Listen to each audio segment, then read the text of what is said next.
They studied Jews in Israel, but who had come from all over the world for 2,000 years. They were in, or many centuries, they were in Russia, America, Eastern Europe, Africa, Arabia, Morocco, South America, all over the world.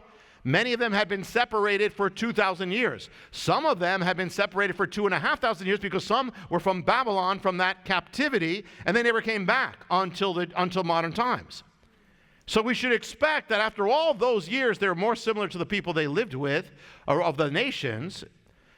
But instead, the study found that these people from every part of the globe were closer genetically to each other than any other people in the world. And now they hadn't seen each other for 2,000 years, but they were closer to each other. And again, some were scattered from the time of Jeremiah, Ezekiel, and Daniel. And yet their descendants were were united to each other around the world when they hadn't seen each other all that time. What does that mean?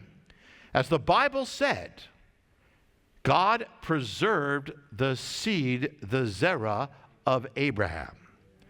They are flesh and blood, but God also has kept his word to preserve them. See, it's not just the Jewish people could have been wiped out long ago they should have been wiped out by the laws of history. You don't see Jebusites running around. You don't see Hittites running around. You don't see that, but you see Jewish people running around or driving. God preserved them, but see, if they had just intermarried, they'd be gone just as well. God preserved them. He preserved the seed for the end times. What else does it mean? It means, it follows also, it means the Jewish people, since they were separated for so long, and some of that separation goes back to the time of Jeremiah, it means they're the same people that were back in the days of Jeremiah. And the people who were back in the days of Jeremiah were the people who came from Abraham, who lived in that region. So it goes, the Jewish people are the same people back to Abraham. So despite all those accusations, and that would go against the word of God, note that God said they will survive, number one.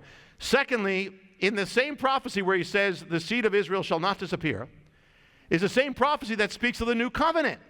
Now, some people have the idea in their theology that, well, now it's a new covenant, so God says we don't need the Jews anymore. But that's not what it's saying here. The first time the word new covenant appears, so it's the same chapter that God says, I'm never going to have the Jewish people disappear. So the new covenant is linked to the Jewish people, and the Jewish people are linked to the new covenant, whether they know it or not.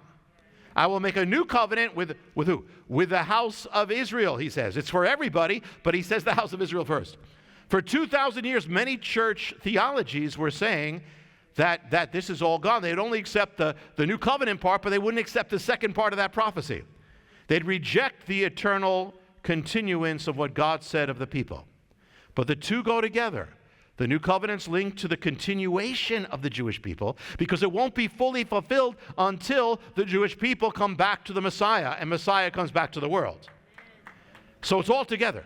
And the Jewish people are not going to be fulfilled until they come to the new covenant.